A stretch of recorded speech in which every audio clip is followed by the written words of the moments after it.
হেফাজতের একটা ধরছে, এটা খুব ভালো, এটা দিয়ে একটা যাতা দেওয়া দেওয়া হচ্ছে। স্বাধীনতার পর 6টা মাসও সবাই যায় নাই। একটা যুদ্ধ বিধ্বস্ত দেশ একটা প্রদেশের রাষ্ট্র বানাচ্ছে, তার মধ্যে সমালোচনা লেখা শুরু হয়ে গেল আমার বাবা। তাহলে কি আশা করে?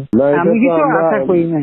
জি না, এটা আমরা তো দেখছি, ওই যে আব্বা যখন ডাইরেক্টর মিলিটারি অপারেশন ছিল সরাই দিল ওনারে। সরাই দেওয়ার পরে আপনি হয়তো এই কাহিনীটা জানেন না, ওনাকে ওই সময় সরাই দেওয়ার 3 মাস পরে, উনি তো ডাইরেক্টর মিলিটারি অপারেশন ছিলেন, ওনারা সরাই দেওয়ার পরে তারপর 3 মাস পরে এই যে হত্যা হলো, এই বঙ্গবন্ধু এবং যে পরিবারের হত্যা হলো।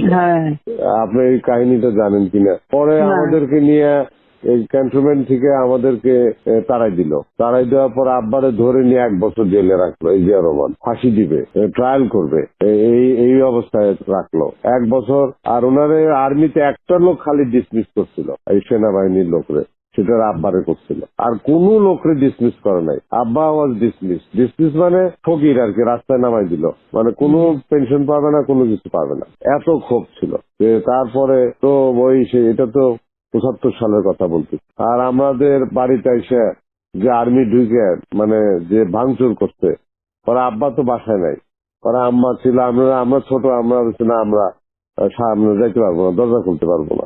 পরে সেই আর্মির সব ওই যে যারা সিপাহী বিপ্লব করছে ঘরের ভিতরে এসে, আমরা ঘরের পিছনে পালিয়েছিলাম, আমি আর আমার বোন। আমার মা তখন পরে মা ওই সামনে দরজা খুলছে, কর্নেল মালিক কই? বলে কর্নেল মালিক তো নাই বাসা। মিথ্যা কথা বলতেছেন? বলে আইসা দেখো তাহলে। তারপরে তারা চলে গেছে। পরে আমরা ক্যান্টনমেন্ট থেকে পালিয়ে, পরে 1 বছর পালিয়ে থাকলাম, ওই বিভিন্ন জায়গায় আমরা পালিয়ে থাকলাম। ওইটা প্রথমত জেলে ঢুকায় রাখলো, তারপর থাকলাম পালিয়ে। এইরকম অনেক বার গেছে। তারপর আমাদের বাড়িতে এসে গুলি গালাজ করছে। ওই যে যেখানে খালেদা জিয়া থাকতো, আপনার যে বাড়িটা, ওই যে বাড়িটা ছিল, সেই বাড়িটা তো যে এখন আপনি এদেরকে দিচ্ছেন, ওই যে আর্মির সব যারা হত্যায়, হ্যাঁ, ওই বাড়ির উল্টা আমরা থাকতাম। ওইখানে টিনের চালওয়ালা ঘর ছিল, ওয়াল করা ঘর ছিল তখন, ওই 73-74 সালে আর কি। তখন তো আমি ক্লাস 8-9-এ পড়ি ওই সময়। ওই হ্যাঁ না, ওখানে কতগুলি ওরকম ছিল।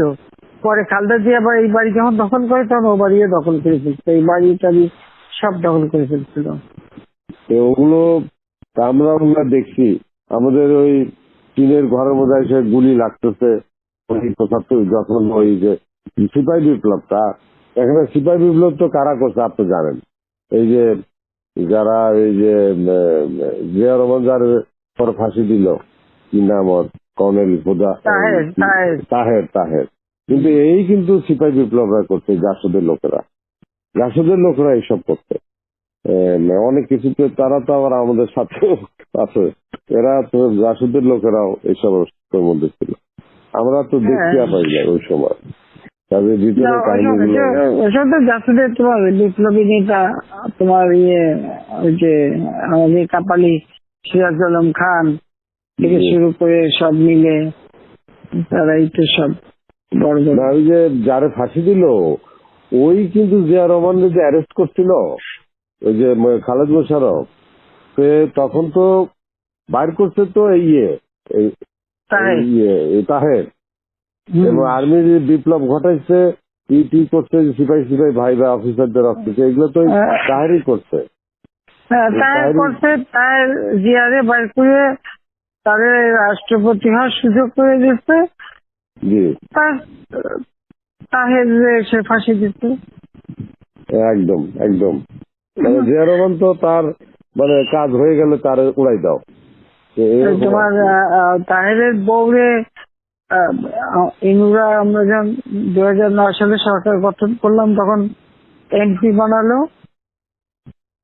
তা 2009 না 14, হ্যাঁ 2014 এমপি বানাইছিল। তো আমার কাছে একদিন আসতে, ডিসপিউট ছিল, তো আমার কাছে একদিন আসতে তাহেরকে একটা রাষ্ট্রীয় মর্যাদা সম্মান, আমি খালি আমি পার্লামেন্টে দাঁড়ায় সব নিয়ে এসে ধরে না কথা বলে, তো সে এসে আমার সাথে কথা বলছে। আমি খালি বললাম, শোনে, আপনি স্পেশাল এমপি হচ্ছেন, ঠিক আছে, কিন্তু আমি তো ভুলে যাই কিভাবে, যে আমার বাপের হত্যার সাথে আপনার স্বামী জড়িত, আমার পুরো পরিবারের সাথে, এবং জিয়া গভর্নমেন্ট নিয়ে ক্ষমতায় বসাচ্ছে। হ্যাঁ, জিয়া তাকে ফাঁসি দিতে, তাকে আমার ভালো হাত বলছেন। থেকে আমি বলছি, তাকে আমার হাত দিয়ে আমি কি করে সম্মান দিই? মানে এরা তো পুরোপুরি জড়িত। একেবারে চুপ হয়ে আসতে চলে গেল, আর কোনোদিন আমার সঙ্গে কথা বলতে আসেনি।